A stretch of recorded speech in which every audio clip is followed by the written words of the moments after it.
Now I want to talk about how a resource-based economy can make feminism obsolete.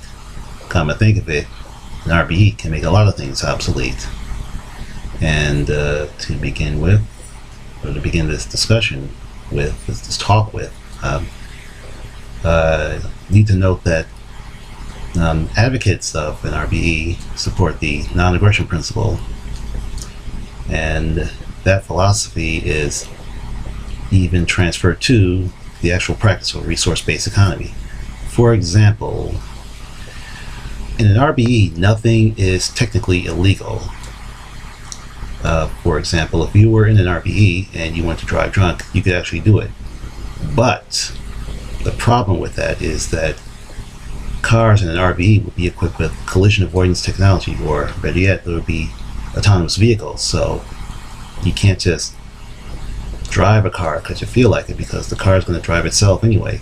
So you can be as drunk as you want, but your car is going to do all the driving. So even though drunk driving is legal in an RBE, you can't do it because cars are designed to drive themselves.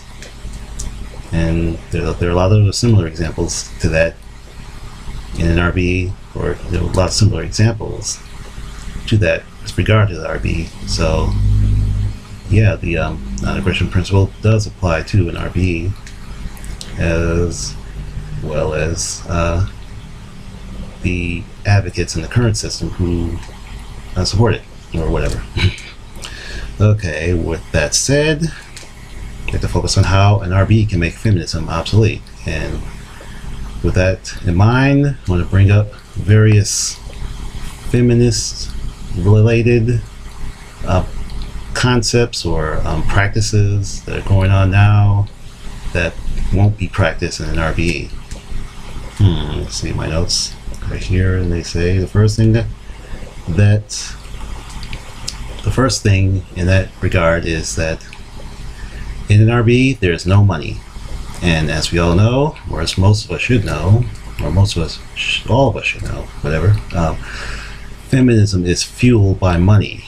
Without money, feminism is practically non-existent. It cannot do the stuff it does, the unfortunate stuff it does, to put it another way. Also, in an RBE, there's no marriage. That is, technically, there's no legally or government-sanctioned marriage. I mean, if you're in an RBE and you want to get together with somebody, you can have a ceremony, but it doesn't really mean anything. But because money doesn't exist, there's no financial connection to the whole marriage system. It's not really a system, but to the concept of marriage. There's no financial obligations to marriage. So, since that's the case, the negative repercussions of marriage caused by feminism can't exist. Likewise, there's no divorce. And with there being no money, there's no monetary matters to be concerned when you break up with someone. Because, like I said before, marriage is only ceremonial in an RBE. It's not legal. It's not a legal or financial setup as it is here in the current system. So if you're in an RBE and you don't want to be with somebody anymore, you can go your separate ways. Go your separate ways. Whatever. Anyway, go your separate ways, and that's it. No divorce court mess, no custody stuff. You just peacefully go your way. Go your separate ways. Let's see. Then there's also the wage gap. Because money doesn't exist in an RBE, there's no such thing as a wage gap. Although, as things stand now, the wage gap doesn't really exist, because, as you may know, the so-called wage gap in the current system is based on the choices that men and women make with regard to careers. Men just have a tendency to take careers that pay more money. And, of course, that problem could be solved in the current system if women just took more jobs that paid more money. But that's beside the point. The point is that if there's no money in an RBE and people work for free anyway, then the wage gap's not even an issue, and feminists can shut up about that. Yeah, another good thing about this issue is that there's no female privilege in an RBE. I probably brought this up before, and I'll bring it up again. And the thing is that In an RBE, the focus is the survival of the human race and life on Earth. Now, if your goal is to help keep the human race alive, you have to apply that rule to every single human being. You can't decide that some people are worthy of life and some aren't. Everyone has to be allowed to live in an RBE. So if you decide that some people are more privileged than others, you're basically saying that they deserve to live more than anybody else. That contradicts the whole principle of an RBE. You can't just decide we're going to pick and choose which members of our species are going to survive. The whole point of an RBE is to make sure that everybody survives, and you can't just decide certain people should have more rights than others. And possibly the best thing about how an RBE can render feminism obsolete is no more female supremacy. One of the good things about an RBE is that it's a culture, a real culture, as opposed to the pseudo culture we're living in. A real culture in which people actually are civilized enough to ask for evidence.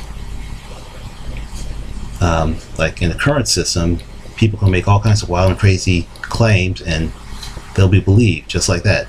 In an RBE, people are, I guess, taught, taught is a good word. People are taught to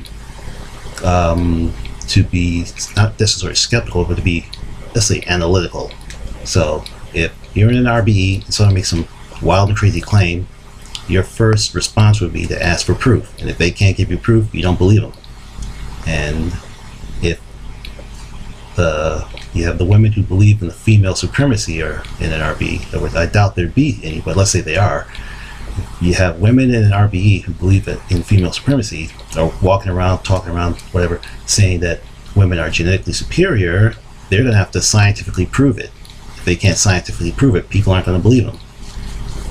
And also, another problem here with this whole superiority thing is that, as I understand it, the concept of superiority is crap and scrap, to put it nicely. There's no such thing as superior people or inferior people.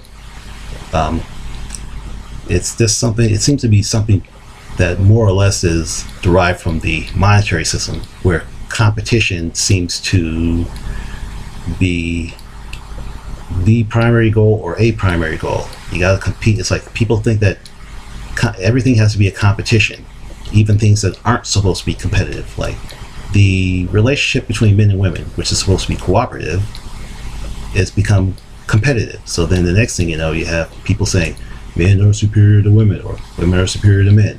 And I don't think there's a scientific basis for that. I wouldn't restate that. There definitely is no scientific basis for that. That's just some made up stuff that people created because of this whole obsession with competition, and to make them so they can feel better about themselves. Because if you got this low self-esteem problem, you might say, well, I got low self-esteem, but at least I'm better than that group over there, or some such malarkey like that.